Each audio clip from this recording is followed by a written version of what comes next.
In this episode, Emily Manley, career and interview coach from Relaunch Me, interviews Perry Adolphus, who has had a successful career as a personal trainer and is the owner of Melbourne-based personal training business, Longevity Through Wellness. Emily and Perry discuss Perry's career journey from personal training to software sales and back again, the pros and cons of running a personal training business, and Perry also shares his advice for others interested in building a career in personal training. Enjoy the interview. Welcome to the Relaunch Your Career podcast. I am your host, Leah Lambert, career and interview coach and founder of Relaunch Me, where we help you find the work that you were meant to do.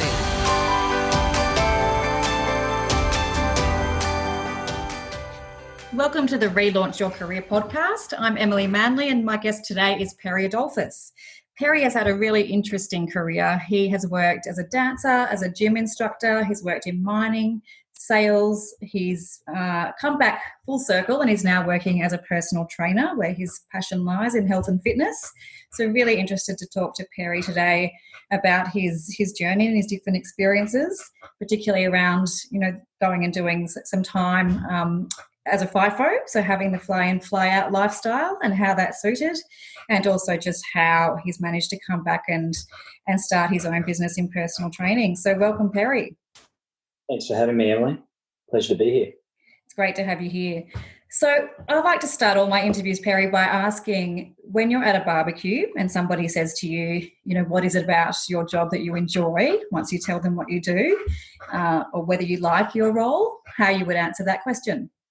Look, I think one of the things I've learned over the 17 years of on and off being involved with the health and fitness industry, both here in Australia and overseas, is that it really is, and I know there's a lot of industries out there that say you have to be passionate about it, you have to be passionate about it. You can kind of relate that to anything in life, really. If you're going to be successful at it, you need to be passionate about it. But health and fitness is really one of those industries which, you seriously need to be passionate about your training and about training other people. So I guess for me, keeping that passion burning, keeping that passion alive is probably one of the most challenging things. But because it's been something that I've been that's been instilled in me, that I've valued and held in high regard from a very, very early age, I think it's something that comes naturally to me. It is a part of who I am, really. So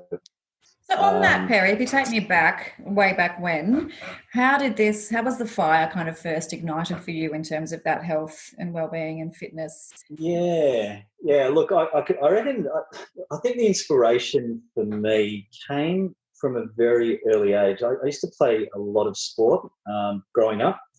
Back in the 70s and 80s, we were an ethnic family. We emigrated to Australia in 73.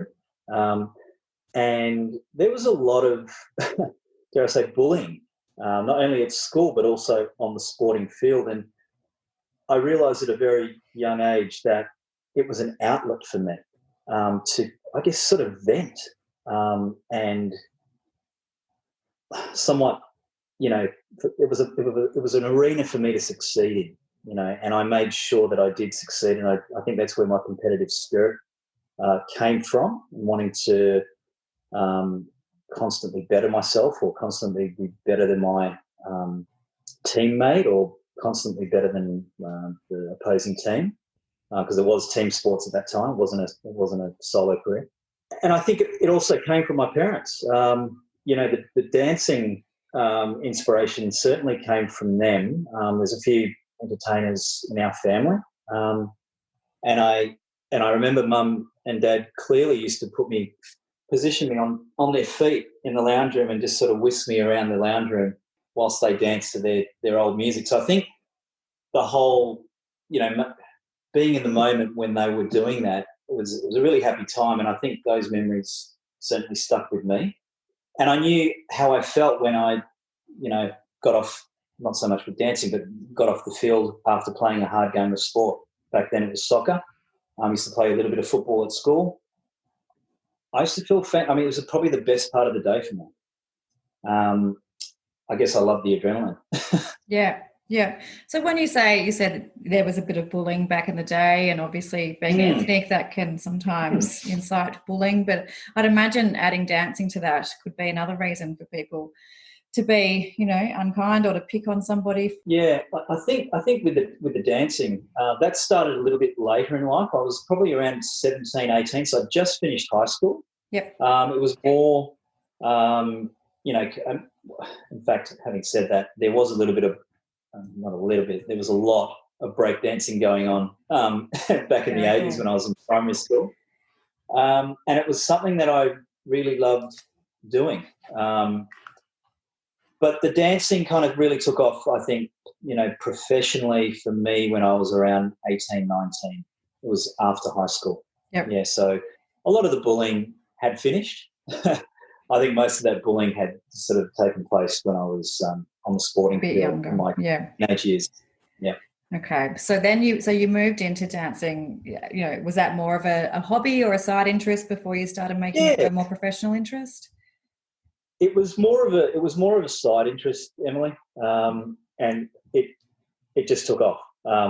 There was a little bit of a spark there, and a bit of interest from my cousin who was quite a prominent female vocalist in the Perth music industry, and we started doing some shows and with her, and it sort of took off from there.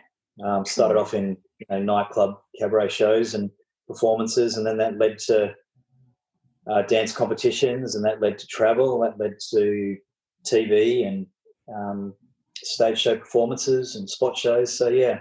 Okay, so that would have required you to obviously always, I guess, value fitness and have to look after your body. If you were doing that in a professional capacity, there would have been a need to make sure that, obviously your body was paying you a paycheck, so it was going to be important for you to look after that.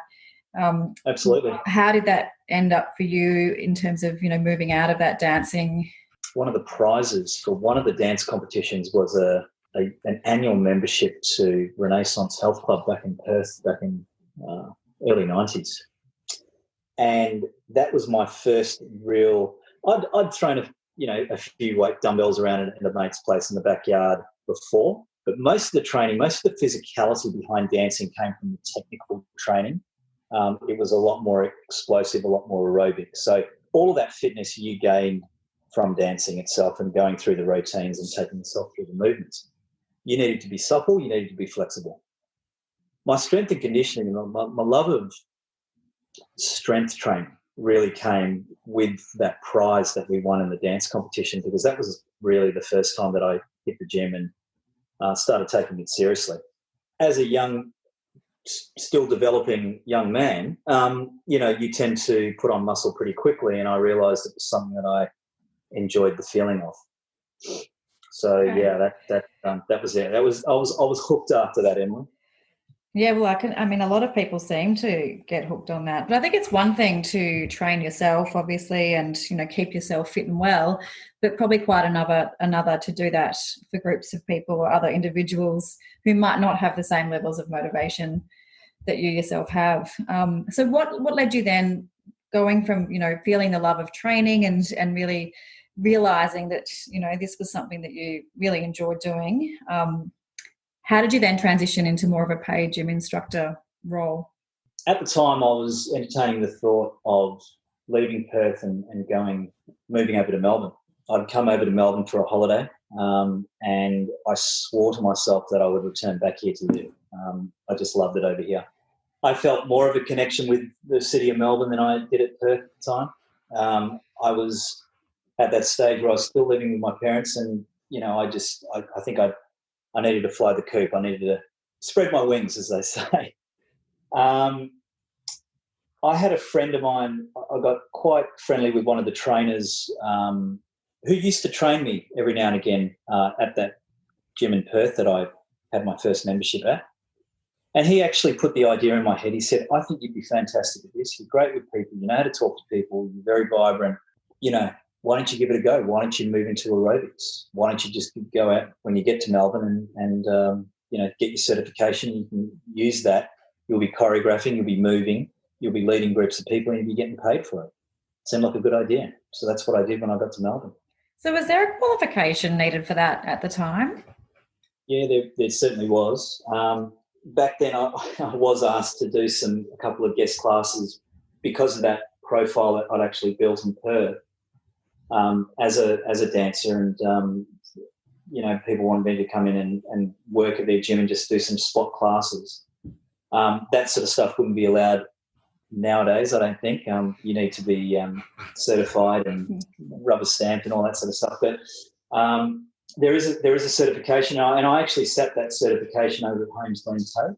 I did what's now the equivalent of Cert 3 and 4 of fitness, but it was an exercise to music module. I then went back later on and did my personal training certification. That was the first part of study. I mean, that's not the only study that I've actually done in the area of personal training, but that was certainly one of the very first early qualifications that I've taken myself through. Okay. So at that point, there was a time when you did step out of it and you went and did something different. So tell our listeners what was your thought process around that decision? Why did you step out of fitness and gym instructing to go and do something quite different?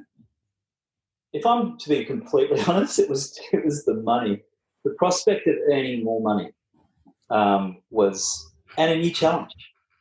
My mindset, and I remember it well, was I can still continue to work, and it was basically in sales, in particular in online sales. Back then, the internet was blowing up, and again, another friend of mine said, "I think you'd be fantastic at it. I think you'd be able to earn a lot of commission. You can still do your fitness stuff on the side in the evenings." And I started my career in sales with that mindset to just keep my finger in the pulse and just continue to take classes after hours. But working for a corporate, I mean, it really is a full-time job, and there's a lot of socialising, and it was probably the furthest I've ever been away from fitness, especially with the after work drinks and having to entertain clients, and getting to the gym was proving to be quite difficult. I can imagine. Yeah, I mean, any kind of sales role, I think, you do have that, that responsibility to wine and dine and booze and schmooze. It sort of comes with the territory a bit, doesn't it? It does. Yeah, it's not all that well aligned to health and fitness. So we describe that as kind of a portfolio career. So that's what we talk to our clients about, having a job that serves you and gives you a good paycheck, for example, and then sort of having your passion project or your side hustle, which, obviously some people can maintain, and it depends on the type of work that you're doing. So with personal training, did you feel it was a little bit too difficult to fit that in around a full-time job? Yeah, I think it was more the time restrictions around that. A lot of the work that I had to do was obviously props to various agencies, interactive agencies, and it was a salary job, and we were getting paid pretty good money at the time for the sort of mid to late 90s. I worked for a company. First company was Oz Email. Then I moved over to BMC Media, which basically represented websites who wanted to stimulate some advertising revenue through their particular websites. And then from there, I ended up at a company called Wishlist. I don't know if you ever remember them early. I do. They were quite big, weren't they? They were. So e-commerce site. Could have been quite a good kind of launching pad for you in terms of, bringing, if you wanted to grow your career that way, that could have been quite a good opportunity for you to do so. So how did you determine, whether to go down that path or to try something else? From there, Emily, I'd always had in the back burner this driving passion to get an overseas experience, which I did. And I got myself a 2.5 year work visa to go and live and work in the United Kingdom. And because I was working in a sales role prior to me, up to the day 2 days before I left, I found it easier as my last role to actually pursue a career or pursue my first job in London in that particular field. I worked for a software company doing sales, and just sort of fell into that, but realised that the health and fitness industry was calling me back. One of the very first things I did when I got to London was join a gym. Started talking to a couple of the trainers and realised that it was, where I needed to be. In fact, two of the trainers that I got friendly with were from New Zealand and from Australia, which is not an uncommon thing in the UK. It's sort of dominated by the antipodean community, the South Africans, the Kiwis and the Australians. So I felt a bit of an affinity and a bit of a duty to end up back in that role, because it was like, well, there were so many other Aussies out there who were doing it over in London. Some good money to be made over there. So there's probably some quite similar skills and strengths that you'd need in personal training, to say sales or online sales and that sort of thing. Things like relationship building and, people skills, and probably having a bit of grit. So I can certainly see some alignment between the two. But what was the clincher in terms of, I really need to get back to personal training? Was it the sitting at a desk? You probably get out a little bit in sales, but, you're probably sitting at a desk for a large portion of the day. Or was it the fact that, you had budgets that you had to meet? I'd assume you have that too with personal training. So what were the things that stood out to you that made you think, this is not for me, I definitely need to go back to the personal training? I wanted to be around health and fitness. I knew how it was, I knew how it made me feel when I was around it. And London was a hard place to really find your feet in. And I needed to do it. I think if I was to have any sort of longevity in London, and people always used to tell me this who had been to London, if you can last 6 months there, you can stay there. It's the first 6 months that really get to you, because it's such a culture shock. It was so different to being back home. And I just found myself just having, first of all, it was the commute to my sales job, first of all. Second of all, it was the prospect of getting a job just around the corner from where I live, which is where the gym was. And it was also the feeling. It was really that passion. It was, okay, what's going to keep me here in London? What can I see? What can I do? And I thought it'd be a fantastic place to work for myself and earn some good money and get some really good experience. It certainly was obviously being a very cold, grey city at the best of times. That feeling of sitting at a desk for me, I was learning about myself more and more and more. And, to know thyself is to, I guess that's the first step in honouring sort of what your strengths are. My strength wasn't sitting in an office. It still isn't now today. And were you thinking about that as a long-term move when you were going through that process of deciding to step out of the sales role and back into PT? Was that, was there a process of you sort of sitting down and thinking to yourself, well, where can I see myself in 5 or 10 years? It sounds a bit cliche, or was it more of I just really need, I'm in London for a short time and a good time, and there's a gym down the road, and I'm going to do that, and it's what I love doing, and see where it goes? Or was it, so how considered, I suppose, was that decision? I think the early conversations that I'd had when I got to London really embedded that in the back of my head, that as a personal trainer, you could have a really, really successful business, and you could be, because I knew some trainers who were, in my opinion, pretty average trainers and who were really, really busy. Okay. So I wanted to get some overseas experience, and I guess you could say it was slightly calculated, because knowing I could head back with an overseas experience as a trainer on my CV was very, very attractive. It sounds like a real crossroads moment, or a sliding doors moment, I suppose. Like software sales, obviously that is a career that you can be very successful in, and there's a lot of businesses now that need that sort of professional position in their business. Technology is obviously a growth area. And, I guess for you it could have been, that moment of, well, do I pursue this? Do I go down this road or that road? And what do they both look like? And sometimes I think, the universe can intervene. I'm a bit of a fatalist like that. And I think, sometimes it can be a matter of there's a gym down the end of the road. It's sort of calling me. I'm going to go and chat to them. Or it can be a much more sort of thought through process.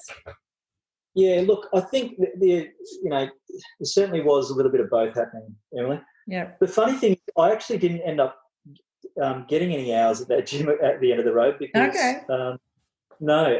I actually moved up a little bit closer to central London, and that's where I sort of kick-started my entry into a franchise health club. At the time it was Holmes Place, which were bought out by Virgin Active. I actually got in selling memberships. So I, again, leveraged off and they had a salesperson, a membership salesperson consultant's role going. That was really close to home. That was a bus ride away from, I was living in Marylebone at the time.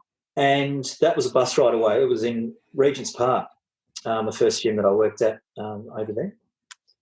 And I was selling memberships and also doing a gym shift on a Sunday.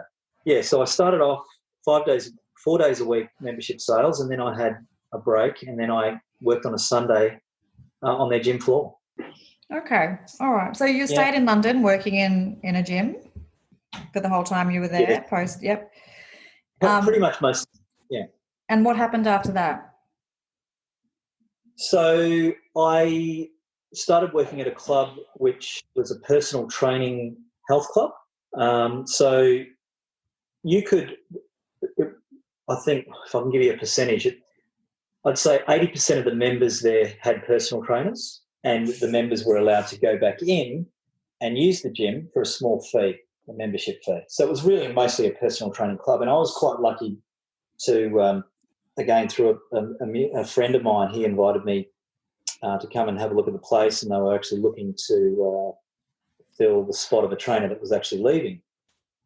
So I got the position there. I recruited a lot of his clients that he'd left. He was actually moving back to rural countryside UK.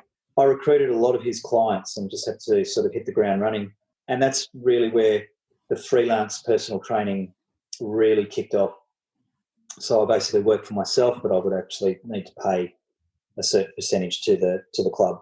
From there, that club closed down, unfortunately. They were really good days. We were all very, very sad. But then 3 of us went out on our own and got our own studio around the same place in St John's Wood. If you know the geography of London, it's a very affluent area.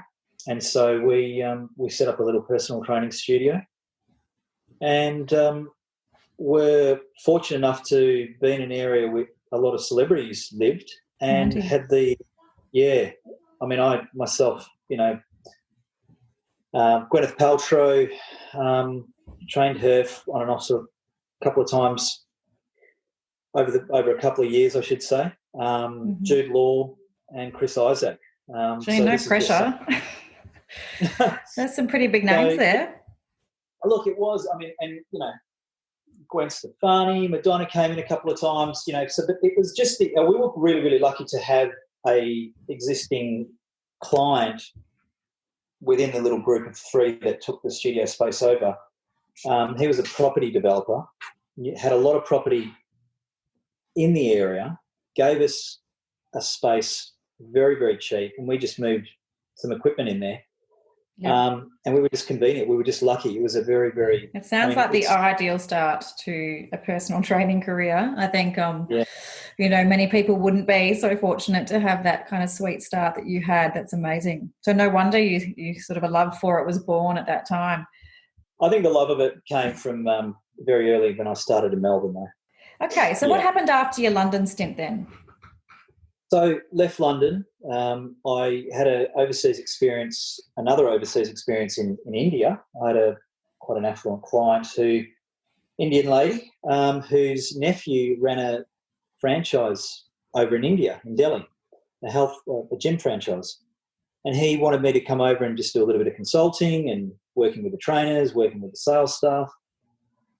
And I was there for 3 months. That would have been an interesting experience. It was actually. It was. He paid me a small little wage and paid for my accommodation. It was really more about, I guess, stopping off somewhere and, if I could the fact that I used my skill set and was getting paid for it was just an added bonus. Right, so that was a great experience. And then I head back to my home at Perth, and I started working in a gym after about a month and a half of being home. And I worked in membership sales and moved into personal training, did both, sort of leveraged off both skill sets. And then I got an opportunity to move up north and work and subcontract to BHP as a personal trainer to run all of their return to work programs, working in conjunction with the physiotherapist, doing their group fitness classes for the employees on site. Okay, so I'd imagine that would be quite a different experience to your previous personal training experiences where you were more in those smaller groups or one-on-ones, and obviously not part of a big corporate organisation where there's quite a bit of policy and procedure that you probably needed to follow. What did you see as the key differences in working in that sort of setting? Yeah, look, the temperature, the conditions, the climate, that was one of them. Pretty steamy. It was like nothing I'd ever experienced, Emily, to be honest with you. What are we talking, like temperature-wise? Oh, look, the AC was always on. You'd have to. It would get up to 46, 47. Wow. Obviously, it wasn't like that in the gym. I mean, we're talking a state-of-the-art gym on site with all your bells and whistles, so you had a lot of air conditioning. But, just kind of, sleeping in dongers, small dongers, single bed, that was your room with a little bathroom, little kitchenette, which was hardly ever used because all your food was provided for you. So I guess the environmental conditions were the big difference. Big changes. You had to be very motivated at a very, very early hour of the morning because people wanted to get in and have their personal training sessions before their shift started, and their shift starts at 6 o'clock. So you can just imagine what time we were waking up. So it was a 4:30 start. I mean, any personal trainer will tell you that they're always busy in the morning and in the evening. I was never getting up at 4:30 in the morning. That's for certain in my previous personal training. Yeah. Okay. And was that so it's an opt-in thing where they could choose to come and see you? They opt into it. Yep. Okay. Yeah. And you got fairly good take-up? Yeah. No, there was. I mean, it was incredible how committed. You used to see that. I guess you got two types of people. You get the people who like to stay fit and healthy, and then you get the people up there who like to drink and socialise. So you used to see and build up relationships with some very familiar faces. So you used to see the same people quite a lot. And, having a resource like a personal trainer on site, just to ask questions to and to motivate you and to give you a little bit of guidance and professional direction. And also continue on, when they're on site so they don't have that lag in fitness and sort of drop in health when they're on site, which is very, very easy to do. So would that be a fairly unique situation, having a personal trainer as part of the team in a corporation like that? I mean, I'd imagine obviously they're being conscious of their workers who are working FIFO and are working in tough conditions and who need to maintain a sense of well-being and, that positive mental health. But is that something, are there those sort of opportunities in other corporates, say in Melbourne? Yeah, there are, definitely. Definitely. I know that for a client of mine, he actually works out for Mercedes trucks, and he was telling me that they've actually got a gym downstairs, which the employees have access to, and that particular gym is manned by a trainer 4 days a week. Okay. So I know that there is definitely companies out there who are providing that resource. Now, certain companies will subsidise that role. I don't think there's too many companies now that would be paying for a live-in trainer or have them on the payroll. But I do think a lot of companies will invest in their employees and say subsidise 100% of a trainer coming in. So you would operate your business completely autonomously to the corporate, and then you would hire by the corporate to come in and train them once, twice, 3 times a week, whatever their budget would allow. Yep. Yep. So I think, it's probably the landscape has probably changed a bit over the time that you've been involved in personal training and in health and fitness quite significantly, I'd imagine. I mean, the fundamentals are no doubt the same. But what are your insights in terms of how it's changed, to where it is today and, in terms of the demand for it and I guess the place for personal training in today's society? What would you say about that? I couldn't believe the number when I did return back to Melbourne after living in Perth and working in the mining industry. I just could not believe how many personal training studios had popped up in relation to the last time I lived in Melbourne. So I left Melbourne in 2000 to go overseas. I was away for 9.5 years. Went back to Perth, came back to Melbourne in 2016. It was just an explosion. And that was indicative of how health and fitness, training, the gym, the priority that people are now giving to staying healthy and fit is at an all-time high. And you only have to look at the number of personal trainers out there, for example, this crazy period that we've all gone through. When I look around, I run a lot of outdoor stuff. I've been running a lot of outdoor stuff during this lockdown period at Elwood Park. Every morning I would come across at least 6 trainers just in the area. And Elwood Park's a big area. It's a big oval, probably consists of 2 ovals. The oval that I work out of, there would be at least 6 trainers working down there at any one time. So, yeah, I mean, it's fantastic, isn't it? But it's so interesting to think about, the progression of it over time and how it has got so popular and it's become such a priority for people. And I just wonder, and you might have insights as well, but I feel that it's probably because we're now so sedentary in our roles, in our jobs generally, and I guess just modern society and modern life and the pressures it puts on people, it's almost just become a necessity to do some kind of active fitness-related program for your sanity. Absolutely, yeah. I mean, there's no surprises. I think it's something that we've known all along. And getting back to sort of my catalyst for at a very early age, I knew how it made me feel. Plenty of case studies out there to support, the physiological and psychological link between the two, mind, body. Get back to your last question, how's the landscape changed? I think back in the 90s it was, drop and give me 20, that sort of mentality, and, go hard, go fast, and what do you mean you can't push through? That sort of mentality is certainly dissipated.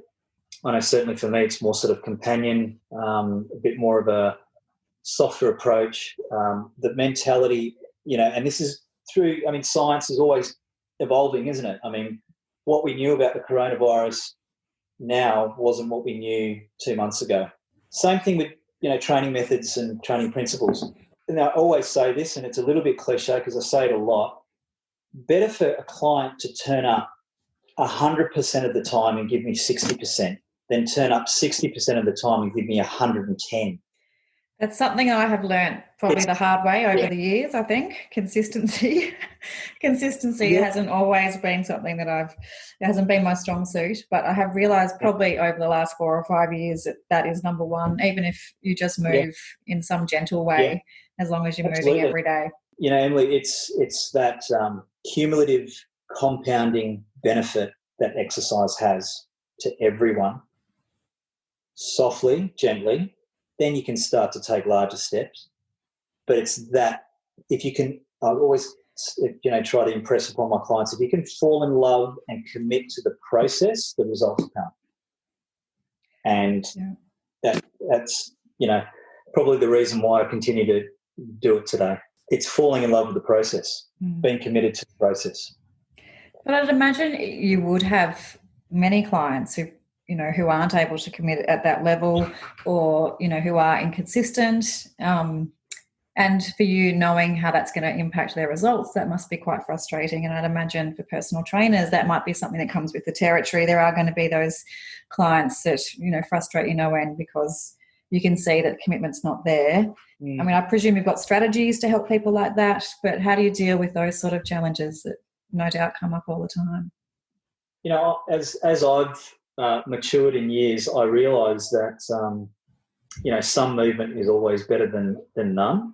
And I've also realised that people have, you know, I guess not being so idealistic and being fixated on the end game, as in the result, but trying to coach them and walk alongside them as they go through the process. Just gently reminding them, and you've got to be able to have the, I guess, the skill set of being able to judge. Certain times you don't pick up a hammer. Certain times you need to pick up a screwdriver with certain people. Okay, it all depends on the personality. You've got to figure out what strategy works with what client. Sometimes clients just need to hear the truth, the brutal truth, and other clients just a little gentle reminder.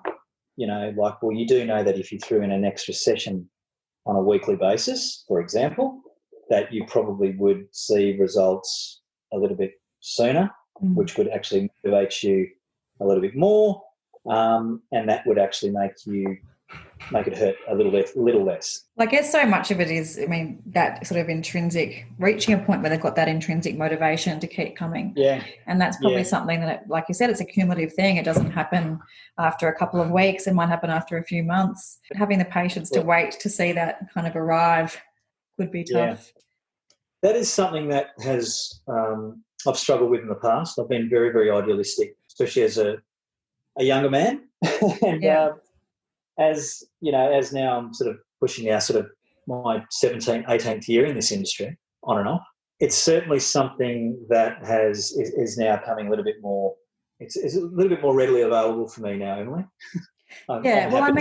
Behaviour is just such a complex thing, isn't it? Behaviour is so complex, and it's all about psychology, and people's psychology is so individual. So from that point of view, and I think you'd have to have some understanding of that as a PT, but also, be able to, like you said, I guess, have a personal approach depending on the client you're seeing, not necessarily just assuming that everybody's motivated by the same things. It's definitely something that I've gotten better at. And that is always it is a frustration, because, you want to see, it's an extension of you, right, that result. A result with a client is an extension of how well you do your job. And it's so much of it's out of your control, so that would be hard. Absolutely. I can only provide the roadmap. They ultimately have to get in the car and push the accelerator. And I say this to people all the time. Food is a big one.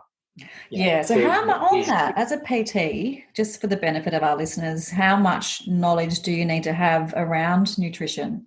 Me personally, if you're asking me personally, I certainly haven't studied nutrition at a tertiary level.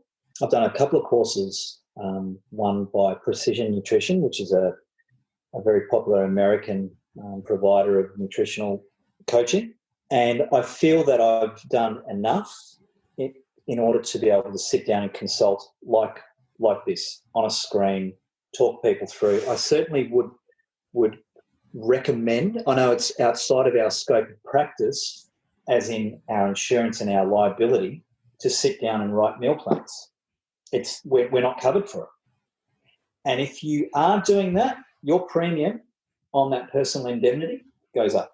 Okay. Yeah. So that you can get into a lot of trouble sitting down and actually saying, eat this, don't eat that. It's a very, very fine line. The knowledge and the information that I share is knowledge and information that I've acquired, yes, through my technical training, but also stuff that I'm doing myself.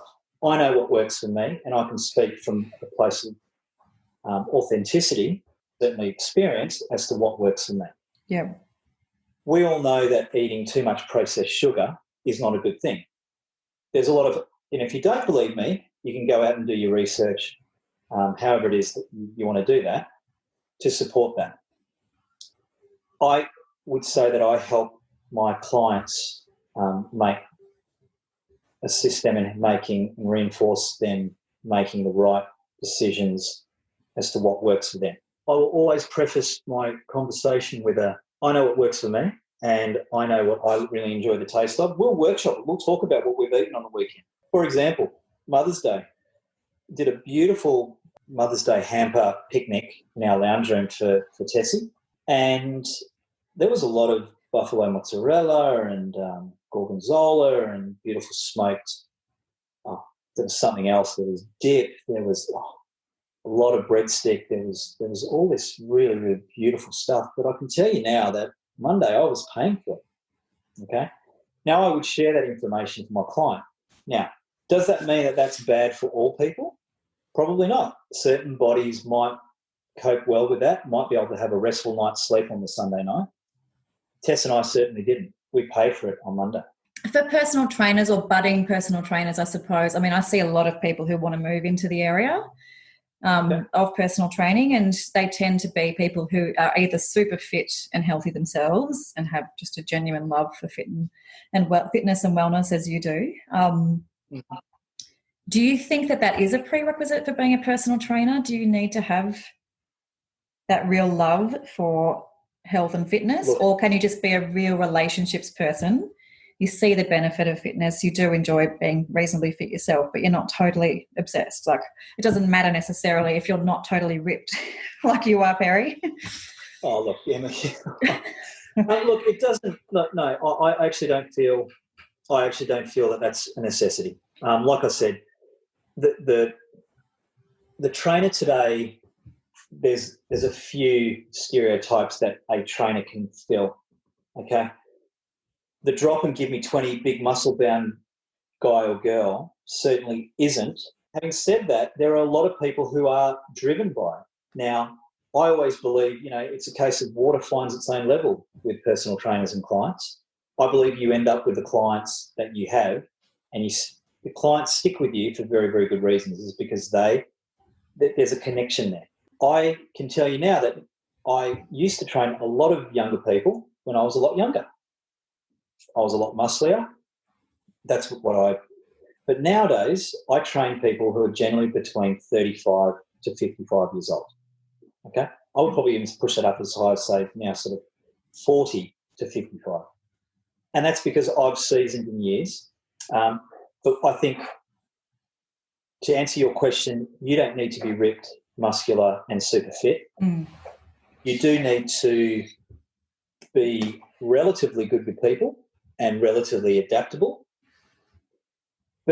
Understanding what it's like to train, okay, understanding what fatigue is, understanding what it's like to want to give up in a set, understanding what your mental thoughts are to drive yourself to keep going. I would say that is a must, because that's a conversation piece. It's the difference between a young trainer who hasn't had many years on the floor, hasn't made many mistakes, who's super fit. It's the difference between him getting a 35 to 40-year-old client who is a parent, who works 10 hours a day, and not getting that client. I'm pretty sure that if it was a toss-up between me and that client, I would get that client, and that guy would probably miss out. The only reason being, he probably looks better than me, he's probably fitter than me, but I understand because of what it's like to be in that position and be tired. I can draw upon my thoughts and use my thoughts as a bit of a feedback loop. Well, like you said, the relationship is the core of, of the success probably. And I think you do want to feel some kind of common ground with your trainer, I'd imagine. I've never had a trainer. But I'd imagine that you would need to have that common ground and to feel like you said, to feel understood, I suppose, in terms of where you're at your life stage and the pressures and the motivations. Yeah, absolutely. Common ground and respect, respect for what, the personal trainer is doing. And also it's got to be a mutual respect, a symbiotic relationship there. And I'd imagine you would need as well some business sense. I mean, most personal trainers, yourself included, have their own businesses. Would you say you can be successful working for someone else, or do you feel most trainers do have their own clients, go out on their own, have their own business?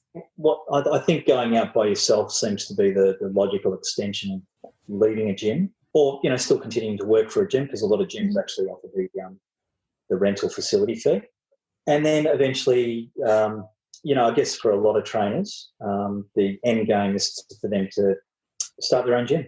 So, do you see it continuing to grow? Do you think it is an area that is just going to keep moving? Keep growing? There's still going to be plenty of demand for it. I mean, there seems to be so many health and wellness professionals popping up all over the place with different offerings. PT doesn't seem to have gone away. It's always been there, and it seems like a very reliable way of staying fit. I think it will grow. I think the way personal trainers, especially after this period that we're going through in our lives, the COVID-19 lockdown period, I think I've certainly had to change the way I do business. I think a lot more people, I think it's great to see this many people outside exercising, and I think the concept of exercise is probably a little bit more attractive to those people who weren't exercising before, because they've realised that, movement is really, really important for well-being, for mental health. So I think from that perspective, Emily, I think it will continue to grow, but I think the way we operate will definitely change. I think there'll be a lot less face-to-face stuff going on. I think people who love working and training in groups will continue to go out in groups. In fact, this Saturday I know there's 9 of my clients who are very, very excited, who are sitting there rubbing their hands in anticipation for Saturday. Yeah, well, it is very different training in a group. There's something social that you get from that you don't get when you're at home doing it on a screen. I mean, those personal training programs that seem to be so popular, like your Sam Wood or Michelle Bridger, or all those celebrities who have their own training apps and so forth. I mean, how much of a threat is that to personal trainers who are coming through the ranks now? I've always had a saying, Emily. I think there's always room to do something properly in Melbourne, whatever you're doing. I mean, how many restaurants are out there making coffees? Yeah, well, that's the thing. Everybody needs it. I mean, and like you said, it is becoming more and more of a priority for people. It gets back to the relationship. I think if you offer a good service, offer an honest service, I'd like to believe. In fact, I think the numbers probably indicate that I do offer an authentic, solid service. Not only during this COVID period have I survived, but I've actually thrived. I wanted to, in the early days when this all started, I wanted to apply for the government, the JobKeeper. Yep. But I couldn't justify a 30% drop in my earnings. Well, that's a good position to be in. Yeah, that's fantastic. Yeah. It's wonderful. Yeah. So if there are others out there, well, all the people out there who are considering this sort of career, what sort of advice would you give to them? Be patient. Get into it for the right reasons, not because you're a super fit person, but because you genuinely want to work with a person and be a catalyst for transformation in their life, and just back yourself. Don't get into it. I mean, do not get into it for money. That's for certain. Yeah. You've got to work because you love what you do. And I will still continue to say that, for the first 5 minutes of the day, it's like any other job for me. I'm waking up at 5:30 in the morning. But as soon as I get into that car, I'm so happy to be going to work. How wonderful. And that's a rare thing. You're so lucky to have that. So do you feel that with PT clients, they generally do want to see you, I assume, at the end of the day or at the start of the day? So the middle of the day, do you generally have free? Is that how it works? Or do you have other? Yeah, so, you spend that time generally doing a lot of admin, a lot of your programs. You're constantly feeding your body. I know I do, or you're training yourself. So I would generally finish my sessions or roster my next client with enough time to actually train myself, and then move into, say, another 2 subsequent sessions after that. Go home, eat, do your admin. Definitely have some downtime. I think I've lasted this long because I've mastered the art of napping. And then, obviously being a parent, it's been an interesting time, as a PT during this COVID-19 period, lockdown period, because now the day consists of sitting down when my wife's not at home and doing homeschooling. Yeah, so look, you're still trying to sort of factor in that downtime too during the middle of the day, which is really, really important, then back out again in the evenings. So you feel like you've obviously found your thing, you're in your sweet spot. What happens in 20 years' time when maybe your body starts to fail you a bit? Have you got a long-term plan? Look, I won't lie to you, Emily. It's certainly something that I have been thinking of during this period. something a little bit more like, I guess when I say consistent, my hours are certainly consistent. I'm certainly doing enough hours in personal training and earning, making money that, you know, we're happy with as a family.